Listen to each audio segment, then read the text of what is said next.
Snow crunched under my boots as I crossed the empty parking lot of the Dollar Tree in Brantford, Maine. Midnight in December was the kind of cold that clawed through layers, biting into your bones. My breath coiled in the air, lit silver under the lone flickering street lamp. Inside, the store was silent except for the hum of fluorescent lights overhead. The aisles stretched long and neat, but there was something about the stillness that felt wrong, like the air was listening. It was my first night shift. The manager, if you could call him that, was Grant Miller, a wiry old man with pale eyes that never seemed to blink enough. He greeted me with a curt nod and handed me a key ring that looked far too heavy for this little store. "Don't wander if you hear it," he said flatly. "Hear what?" I asked, half laughing. His eyes tightened. "The door." I thought it was some weird local joke, a welcome to the night crew kind of thing. I was assigned to restock aisle 4, but as the hours dragged toward 1 a.m., my nerves started to itch. Something changed in the air, not colder, but heavier, like the whole store exhaled at once and forgot to breathe back in. That's when I heard it. A slow, dragging creak, not from hinges, but deeper, like ancient wood groaning against stone. It came from the far end of aisle 7. Against every good instinct, I stepped closer. The sound came again, longer this time, paired with something else. A cold rush of air that smelled faintly of rust and wet earth. And then I saw it. Where the wall of the store should have been, there was a black doorway. It didn't glow or shimmer. It simply wasn't there one moment and then it was. No frame, no handle, just a gap in the world, swallowing the fluorescent light. I should have run, but something about it pulled at me. Like the air on the other side was breathing and I was breathing with it. My hand lifted before I realized what I was doing. That's when a shape shifted in the darkness. Tall, too thin, arms too long. Its head tilted slowly, impossibly, like bones grinding without muscle. And it smiled. Not a human smile. Its mouth kept stretching until I could hear the skin around it tear. My feet finally moved backward, but the air felt thick, like I was walking underwater. A sound rose from inside the doorway, at first a whisper, then a chorus of voices overlapping. A child's sob, a man's laughter, a woman's scream cut off mid-breath. "Emma," they said, all together. My blood ran ice. I never told anyone my name. Something snapped behind me, Grant's voice, shouting my name like a whip crack. I turned and he was there, gripping my arm so hard it hurt. "You see it. You don't go in. You hear me? You never go in." His breath was ragged. "It only opens for the new ones." Before I could answer, the air shifted again. I looked back down aisle 7. The wall was whole. No doorway, no cold air, just stacks of discount wrapping paper. But my palm burned. I looked down. A smear of something dark, red, almost black across my skin. I don't know if it was blood. I only know it was warm. I didn't sleep that day. Every time I shut my eyes, I felt that breath on the back of my neck and saw that black gap swallowing the aisle. By nightfall, I'd almost convinced myself it was a hallucination. Almost. The parking lot was emptier than the night before. Even the street lamp had gone dark, leaving the storefront in a murky half-light. Grant was already inside, restocking candy. He didn't look at me, didn't say hello, just muttered, "Stay out of 7." For the first few hours, nothing happened. The hum of the lights, the faint static of the radio at the counter, the sound of my cartwheels over tile. My heartbeat evened out. Then at 12:58, it started again. A sigh, low and slow, seemed to roll through the store, pushing a cold draft along the floor. Somewhere distant, I heard a hollow knock, knock, knock. It wasn't from the front door. It was deeper. Aisle 7's lights began to stutter. My hands clenched around the cart handle. I told myself to ignore it, to stay away. But my feet betrayed me. Step by step, drawn by something I can't explain, I turned into the aisle. The door was there again. This time, it was wider. Inside the darkness, shapes moved. Human shapes, some small, some bent and twisted. Eyes glimmered like candle flames in the wind. And the sound. Oh God, the sound. It wasn't one voice anymore. It was dozens, whispering different things all at once, overlapping into a sickening hiss. One cut through the noise, clear, close, in a child's voice. "Emma, come play." I stumbled back, straight into Grant. His face was white as chalk. "It's hungry tonight," he rasped. "Don't speak to them. Ever." Before I could ask, a long pale hand slid out from the doorway, fingers stretching impossibly far before curling around the edge of the shelf. The skin was wrong, slick, like it had been soaking in water too long. Another hand followed. Then the head, if you could call it that. The mouth was too big for the face, filled with teeth like shards of glass. Grant shoved me so hard I hit the opposite shelf. The thing lunged, not toward me, but toward him. He didn't run. He just said, "Not this one. She's not ready." The creature froze. The whispers stopped. And then, impossibly, it withdrew, melting back into the darkness. The black doorway pulsed like a heartbeat, then closed. Aisle 7 was whole again. I was shaking so badly I couldn't stand. What was that?" Grant didn't answer. He was staring at his arm. I followed his gaze. 4 deep, blood-red welts burned into his skin where the thing had touched him. "That," he said finally, "is the only reason I'm still here. I bring it others. Or it comes for me." The room felt smaller. The lights flickered again, just once like a warning. I realized then Grant wasn't my protector, he was my bait master. The welts on Grant's arm were still seeping when he turned away from me. He grabbed a mop, started swabbing the floor as if nothing had happened. But I couldn't unhear his words. "I bring it others." "Why me?" I asked. My voice sounded small in the vast, empty store. "You're new. Fresh." His tone was almost casual. "It can smell that. You're still yours." The air pressure shifted again. A thud echoed from aisle 7, heavy and wet, like meat hitting the floor. The cold seeped under my skin. I should have run. Instead, I followed. The black door was wide open now, wider than I'd seen it. Inside wasn't just darkness. It was moving. Walls of shadow rippled like water, glistening red in places, as if something behind them was pulsing. The air smelled of rot and iron. And beyond it all, faint but undeniable, the sound of children crying. Grant stepped toward it. "If you go in, you don't come back out the same," he said without looking at me. "Most don't come back at all." From deep in the dark, something shifted. Not the lanky, waterlogged creature from before. This was bigger. Its silhouette filled the doorway, a mass of limbs and faces pressed together, each mouth moving, some in silent screams, others mouthing words I couldn't hear but felt in my skull. "Emma," they called. "We've been waiting." Grant turned.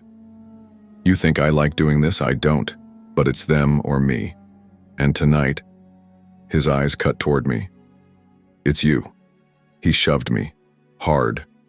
I hit the edge of the threshold, fingers clawing for the shelf, but the air beyond sucked at me like a rip current. Voices crescendoed, cold wrapped around my ankles, creeping higher, tighter, pulling. Then, hands. Not Grant's. Dozens of them, cold as stone, gripping my arms, my face, pulling me further in. I saw shapes writhing in the dark, half-formed bodies, eyes blinking open in places no eyes should be. The faces. Some were children. Some were so warped I couldn't tell. One face, inches from mine, whispered a single word. "Run." I wrenched backward with everything I had. The hand slipped. I fell hard onto the tile, gasping, my ears ringing with the chorus of voices. The door slammed shut. Just a wall again. Grant was gone. No footsteps. No sound. Only my own ragged breathing and the high whine of the lights overhead. I staggered to the front of the store. The clock said 1:03 a.m., But outside, the sky was already light, pale dawn spilling over an empty parking lot. At the glass doors, my reflection stared back. My apron was gone. My clothes were different, old-fashioned wool and lace. My hair, shorter. My face, younger. 11, maybe 12 years old. I lifted my hand. It wasn't my hand. It was hers. The girl from the doorway, the one who told me to run. Only she hadn't. The automatic doors didn't open. Behind me, aisle 7's lights flickered, and from somewhere deep in the walls, a child's voice giggled. "Welcome back." My first night shift at the Dollar Tree began with the kind of silence that doesn't feel empty. It feels watched. The store sat at the far edge of a dying Ohio town, a long, low building with a faded green sign buzzing faintly above the glass doors. Snow drifted against the entrance, the parking lot empty except for my rusty hatchback and one lone streetlight swaying in the wind. Inside, the air was stale with the faint, sweet smell of artificial cinnamon. Cheap holiday candles stacked near the counter.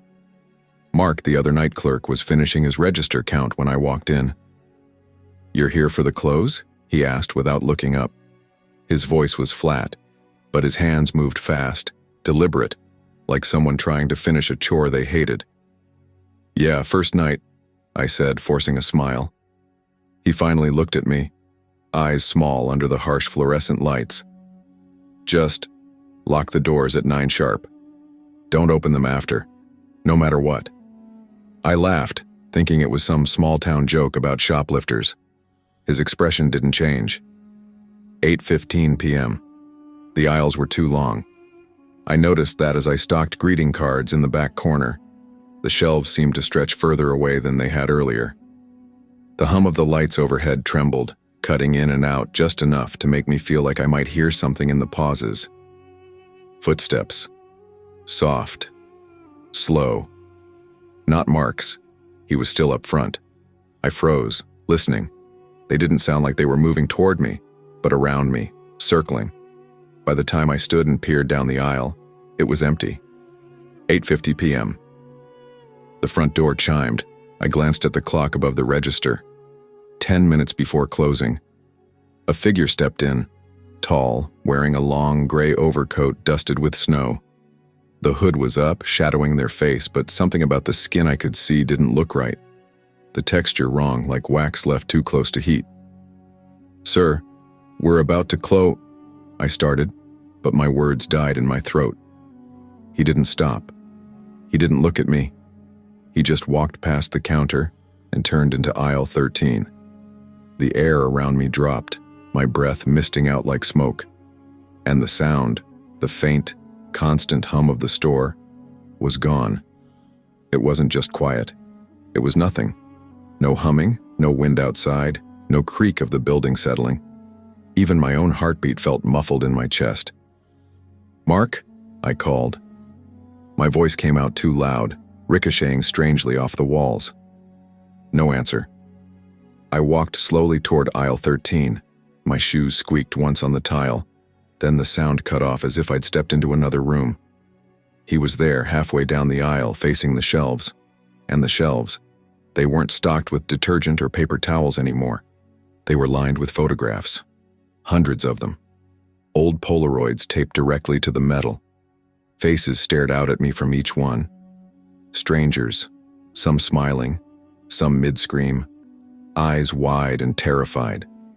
The man reached out with one pale, trembling hand and picked something from the shelf. It wasn't a photo. It was a face. Flattened, pale, the edges ragged, like it had been peeled away. Before I could move, he turned toward me.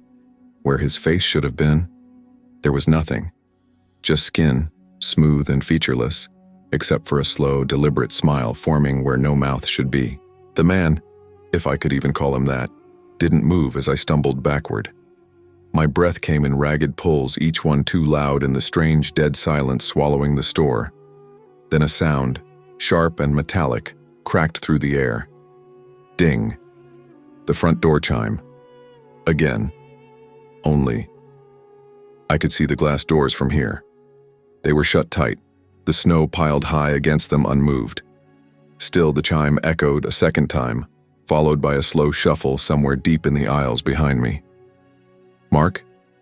My voice shook, the name barely escaping my lips. No answer. I backed away from the faceless figure, but the shelves around us had changed again. The Polaroids were gone. Now, every shelf held only one thing: faces. Not photos, not masks. Real faces. Flattened, preserved like leather, their eyes sewn shut with black thread. A wave of nausea rolled through me, but I couldn't look away. Some of them I recognized. The woman who'd been in line earlier. The mailman. A little boy I'd seen riding his bike past the store just that afternoon.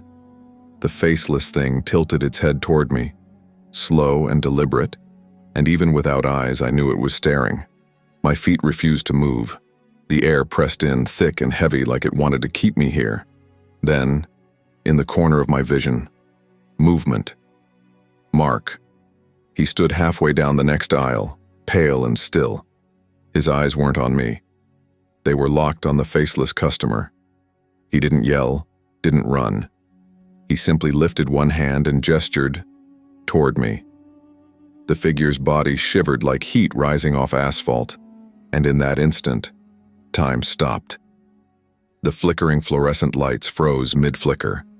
The scent of cinnamon hung unmoving. A single drop of water falling from my hair into my collar, stopped cold against my skin. Only I could move. Only me. And him. The faceless one stepped closer. Not walked. Stepped. The space between us folding, shrinking. Each step it took stretched the air thin, like the store itself was bending toward a black hole. I tried to speak, but the sound died in my throat before it reached my own ears. It reached for me. The hand was ice. Not the kind of cold you feel on skin, the kind that burrows straight into bone. My chest locked as it pressed a single finger against my cheek, tracing down to my jaw. The shelves around us groaned, metal flexing under the weight of something unseen. I risked a glance at one of the faces on the nearest shelf. Its mouth was moving. No sound, but words I understood all the same. "Don't breathe." My lungs burned as I held the air in. The faceless one paused, as if listening to something I couldn't hear. Then it turned sharply, looking toward the far end of the aisle, and vanished. Not in a blink, not in a trick of the lights. It simply wasn't there anymore. The silence broke. The hum of the fluorescence returned. The smell of cinnamon flooded my nose. Time lurched forward again, hard enough to make me stumble. Mark was gone, but in his place, lying on the floor where he'd been standing, was a single Polaroid. I bent to pick it up. My fingers shook as I turned it over. It was me, standing in aisle 13, and the faceless customer was right behind me. I stared at the Polaroid in my hand, my own face frozen mid-breath, and the realization hit like ice water. This photo hadn't been taken yet. The fluorescent hum around me warped again, lower, slower, until it was almost a growl. Every shadow in the aisle seemed to lean closer. Somewhere deeper in the store, the ding of the front door chime rang again. This time, it was drawn out, metallic, and wrong, like the sound of a chain being pulled through flesh. I forced my legs to move, heading toward the entrance. The glass doors were just ahead, framed in that sickly green light from the sign outside. My boots crunched on what should have been tile, but now felt gritty, almost soil-like. I reached for the handle. It didn't move. Beyond the glass, there was no snow, no streetlights, no parking lot, just an aisle, lined with towering shelves that stretched into the dark forever. Every shelf was packed, not with products, but with faces, hundreds. Some wet with fresh blood, others leathery and shriveled. Every pair of sewn-shut eyes seemed to twitch under the thread, straining against their prison. From behind me, slow footsteps. I turned. Mark stood there, shoulders slack, expression empty. His skin looked thinner, tighter, like it had been pulled too hard over bone. "I told you not to open the doors," he murmured. His voice was hollow, not coming from his mouth but from somewhere inside the walls. "It already picked you." And then it emerged. The faceless customer stepped into the weak light, overcoat hanging heavy with moisture. Up close I could smell the stench, not rot, but something colder, metallic, like old coins gripped in a shaking palm. It reached into the nearest shelf and plucked a face from its hook. My blood turned to ice as it held it out toward me. Pale skin, ragged edges, my own. Before I could scream, it pressed the face against mine.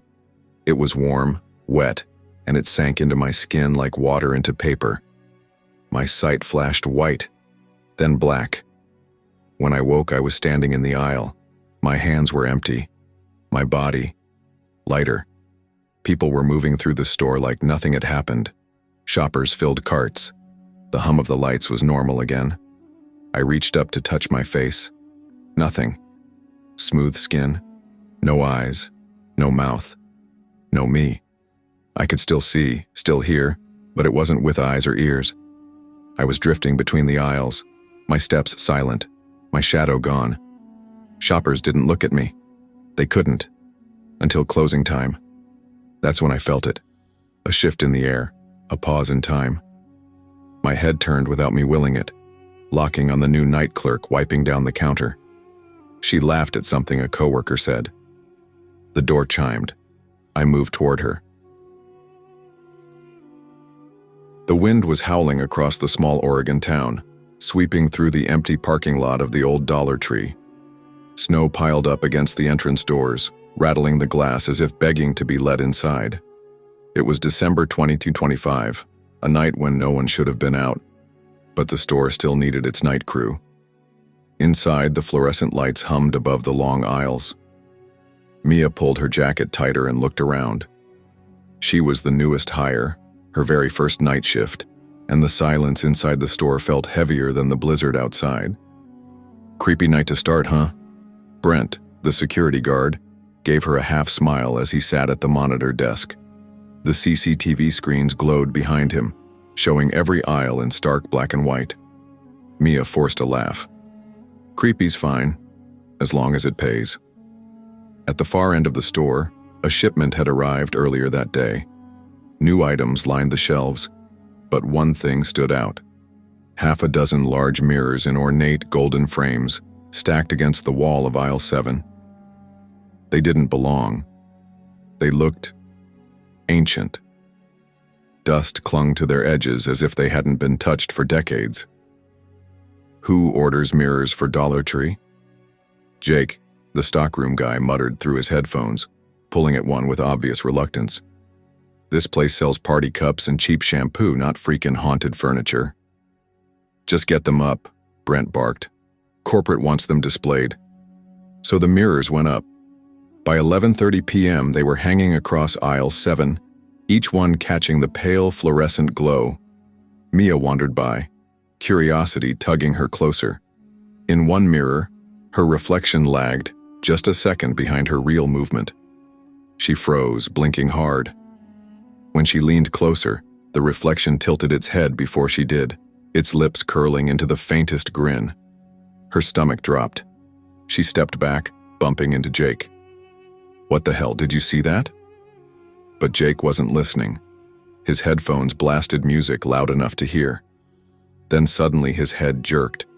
His song cut out, replaced by a soft, distorted voice that Mia could faintly hear. "Jackie." Jake ripped the headphones off. Did you say my name?" Mia shook her head.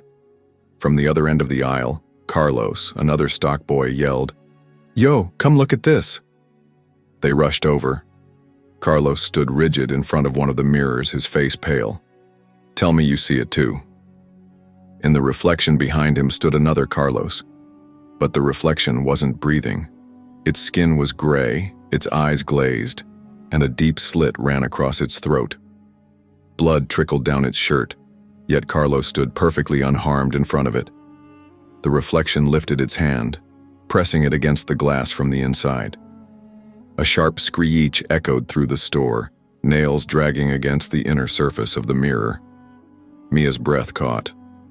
Her reflection had moved again, this time smiling wider, too wide, teeth stretching unnaturally across her face. Brent's voice came from the monitor room. Guys? You need to come here. Right now." They rushed to the security desk. On the CCTV, every aisle looked empty, except aisle 7. On the screen, the mirrors weren't just reflecting the store. They were showing an entirely different place. Dim hallways of a decrepit asylum, shadows twitching in corners, figures pacing with twisted gaits. But there was one more thing. On the CCTV, Mia was standing in aisle 7, inside the asylum reflection, while in reality she was right there, staring at the screen. Her chest tightened. That's not me. That's not me in there." The version of her in the monitor slowly turned toward the camera, eyes black voids, and whispered a word that even through static they all heard. "Stay." The store lights flickered once, then twice, and every mirror in aisle 7 began to hum. The lights flickered so violently that for a moment the store was swallowed in darkness. When the bulb steadied again, aisle 7 was no longer empty. Brent stared at the CCTV, his knuckles white against the desk. "There are more of you," he whispered. On the screens, each employee had a duplicate. Some mirrored their movements, others didn't move at all, just stared at the camera with faces twisted into grotesque shapes. Carlos stumbled back. No, this is some kind of prank. This can't be." His voice cut off with a strangled cry. They all turned. Carlos stood rigid, his eyes locked on the mirror nearest him. The reflection of his corpse self was gone. Instead, the glass was fogging from the inside as if something was breathing heavily against it. Then came the sound. Scrap. Scrap. Fingernails dragging on the interior surface. Carlos fell to his knees, clutching his ears. "Make it stop. Oh God, it's in my head." The mirror quivered as though its surface had turned liquid. A pale gray hand slammed against the glass, followed by another. They began to push through. "Run!" Mia shouted, grabbing Carlos's arm, but when she pulled him away, the glass rippled like water, and his reflection latched onto his leg. Carlos screamed as his body jerked backward. He kicked frantically, but the reflection's grip was iron. The others grabbed him, hauling with all their strength. The mirror gave off a low, guttural moan as though alive. For a split second, Carlos was halfway through the glass, his upper body in the store, his legs vanishing into the asylum hallway beyond. Then, with a final yank, Mia and Jake tore him free. Carlos tumbled onto the floor, sobbing. But when they looked at his reflection again, it was smiling, lips dripping crimson. Jake swore under his breath, shaking. "No way, I'm out, screw this." He backed away, fumbling for the exit doors, only to slam full force against them. They didn't budge. Brent radioed in vain, the walkie spitting only static. "Doors are locked. I swear to God, they're locked from the outside." And then, the laugh. It was soft, childlike, echoing through the aisles. A little boy's giggle, high-pitched and echoing. The sound seemed to come from everywhere at once. Jake froze, his headphones dangling around his neck. From the buds came the faint sound of a nursery rhyme, warped and crackling. And then, his own name, whispered like a breath against his ear. "Jack, come play." He spun, and his face drained of color. In the mirror ahead, a child stood, no more than 8, wearing torn hospital clothes, skin ghostly pale. The boy lifted a hand, pointing straight at Jake. The aisle's overhead bulbs shattered one by one, plunging everything into a strobing nightmare of light and shadow. Mia grabbed Jake's wrist. "Don't look at it." But it was too late. The boy's reflection stepped out of the glass. Its eyes were hollow sockets, its smile jagged and wrong. Every time the lights flickered, the boy was closer. One flicker, 10 feet away. Another flicker, 5 feet. Brent! Mia screamed. The security guard scanned the cameras in horror. The mirrors weren't just showing the asylum anymore. They showed all of them, already inside. He could see Jake clawing at the asylum's rusted doors. He could see Mia running down corridors that didn't exist. Yet, in the real store, they were still right there. Or were they? Brent's chest seized as the feed shifted again. On one monitor, he was visible, sitting at the desk, staring into the screens. Except the version of him on the feed wasn't breathing. Its head slowly turned toward the camera, blood spilling from its mouth. The voice whispered through the intercom, chilling him to his bones. "You're already in here." The snow outside pounded harder against the glass. The wind shrieked like 100 voices at once, and down aisle 7, every mirror's surface began to ripple as figures inside pressed forward, dozens of shadowed hands smearing the glass, eager to break through. The store was no longer silent. The hum of the lights was drowned beneath the scraping of nails on glass, the wet breathing from behind the mirrors, the laughter of the child ghost as it echoed through every aisle. Mia held Carlos upright. His leg bore red marks where the reflection had clawed him. "We need to break them," she gasped. "The mirrors. If we smash them, it'll end." Brent shook his head, sweat dripping down his temple. "Look again, Mia. Look what happens when the glass cracks." On the CCTV, one mirror already had a spiderweb fracture. Through the crack seeped something black, like liquid smoke, writhing and twisting, spilling into the aisle. The shadows took shape as faceless bodies, crawling along the floor, reaching out with long skeletal arms. Mia felt her stomach drop. "It's not a prison. It's a door." Jake backed against the wall, his headphones dangling uselessly. "Then we're screwed, His voice broke into a scream. The child ghost was inches from him now, its head twitching with each flicker of the lights. It lunged. The others tried to grab Jake, but the boy's tiny hands gripped his throat with inhuman strength. The lights cut out completely for a second, plunging the store into suffocating black. When they flickered back, Jake was gone. Only his headphones remained on the floor, still whispering that warped nursery rhyme. Carlos staggered forward. "We can't let them take us." But he froze mid-sentence. In the mirror ahead, his reflection grinned and mimicked his words, then slashed its own throat with a jagged piece of glass.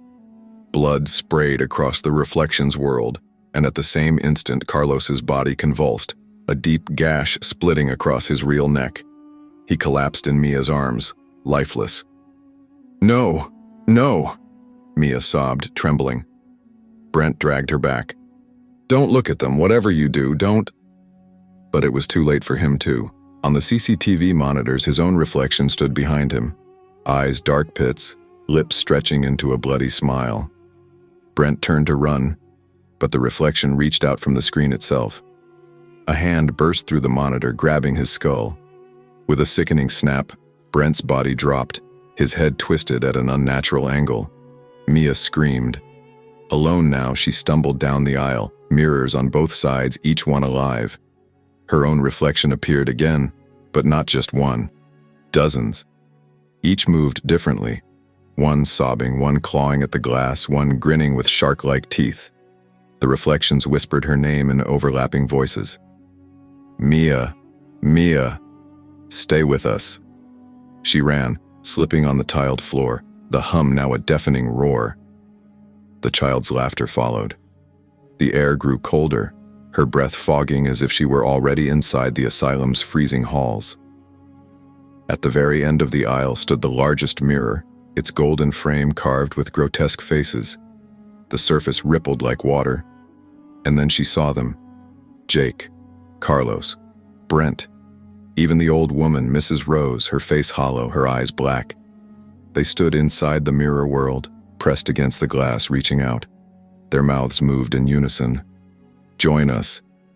The mirror sucked at the air, pulling her forward with a force that rattled every shelf. Items tumbled from racks, clattering uselessly to the floor. The entire store tilted toward the mirror as though reality itself was caving inward. Mia dug her nails into the floor tiles, screaming. but the pull was too strong. The last thing she saw before her body slammed into the glass was her own reflection, smiling with a calmness she didn't feel. The glass swallowed her whole, and then silence. The next morning, when the storm cleared, Dollar Tree opened right on time. The shelves were perfectly stocked, the aisles pristine. The mirrors on aisle 7 gleamed in the fluorescent light. Customers walked by, unaware. But in the glass, when no one was looking, a dozen new faces stared back.